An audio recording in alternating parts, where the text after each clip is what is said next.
All right. So you just got everything done at intake. You just got your bedroll. You got your clothing issue. You got your bag lunch.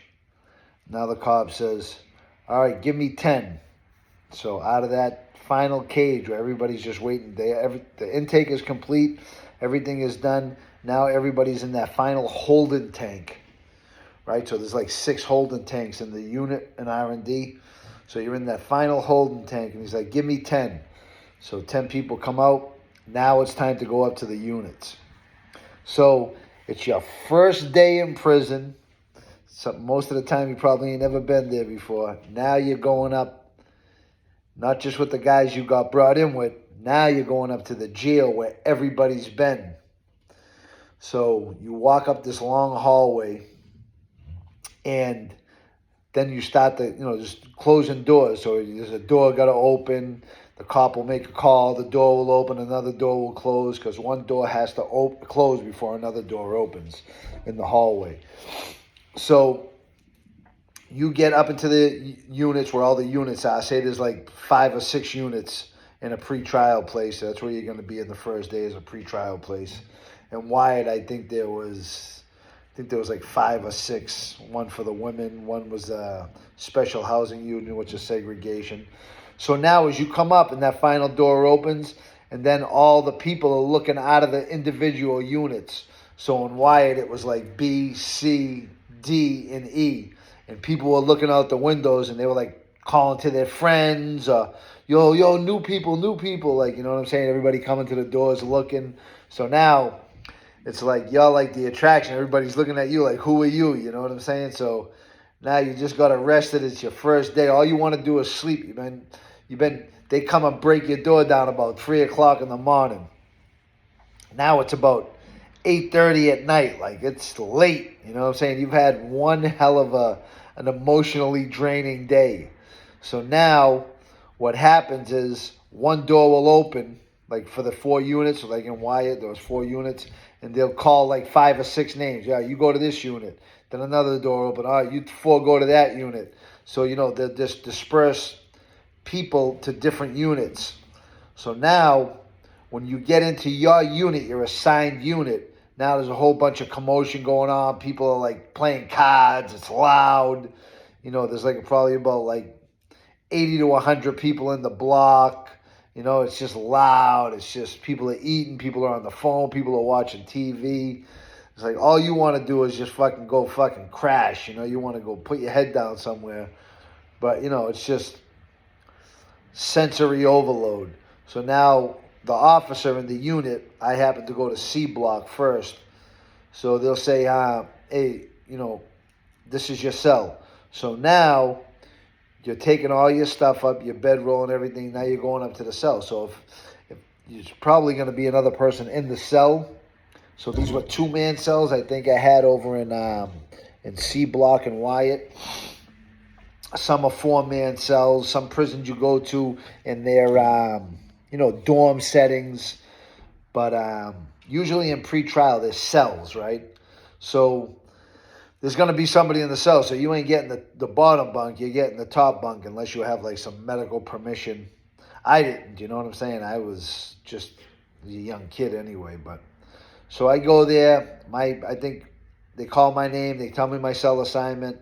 Now you go into your cell, and now, you're going to see who you're living with for a little while, you know what I'm saying? So after you get your cell assignment and go up there, now I can't, guess what's going to happen in every individual case, right?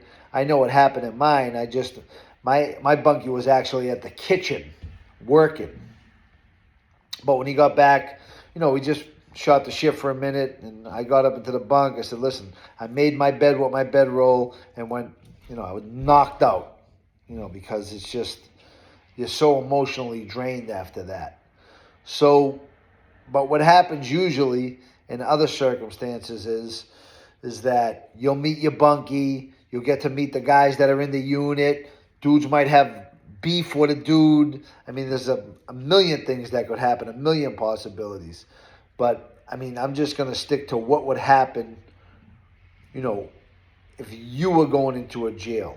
So what happens is you go meet your bunkie. You're in there with your bunkie. It's like 8:30 at night, right around there. That's what time you usually get up, because after you come back from court, and you wait for everybody to come back from court. If your case is over at 8, 10 in the morning, you still wait till 5 o'clock at night when everybody's done to get in the van and go. So then they tell you to lock down at a certain time. Like I believe it was like 9 o'clock there, maybe 8:30, 9 o'clock. Then there's an institutional count. So your first day, you're getting acclimated to standing for a count. You have to be accountable. It's the number one thing in a prison. The number has to match up every day. If there's 1,000 people at 8 a.m., there has to be 1,000 people at 9 p.m. If not, all hell's going to break loose. So you have to get used to taking a standing institutional count. So I forget what they were at Wyatt, but I mean they're basically 3-4 times a day standing. Then there's other counts that they take while you're sleeping as well. So like the 3 o'clock in the morning and the 5 o'clock in the morning. So you get to that first institutional count. Bunky's like, yo, you got to stand up. You can't be sitting down. So stand up. They got to see you. They got to count you. Make sure you're all set. No talking during count. So after the count, then when the count clears, then it's at ease. Then, there's a light in your cell you can read. I used to like to go to bed at 10 o'clock. So after that institutional count, the doors don't open again. It's, it's time to go to bed, time to get ready for the next day. So in your first day in prison, you got acclimated with the most important thing, and that's a stand-up count. Because a stand-up count, if you don't stand up for a count, if you mess the count up, it's over for you. You're going to the chute. You're going to special housing unit. Can't mess with the count. One thing you can never do is mess with the count in prison. So the end of the night is whatever time your bunkie turns the light off. I like to have the lights off by 10. I like to go to sleep early, and usually establish that with my bunkie, and not up reading all night. I know there's bunkies that like to do that, but not me. And so these 2 segments got you to your first complete day in prison. Now you're going to sleep. Tomorrow morning you're going to wake up. And in the next episode, we're going to talk about what happens on day 2 and how you get acclimated to being in prison and what happens after that. Like this, share this, and subscribe to the channel. And get one of Bean Shooter shirts too while you're at it.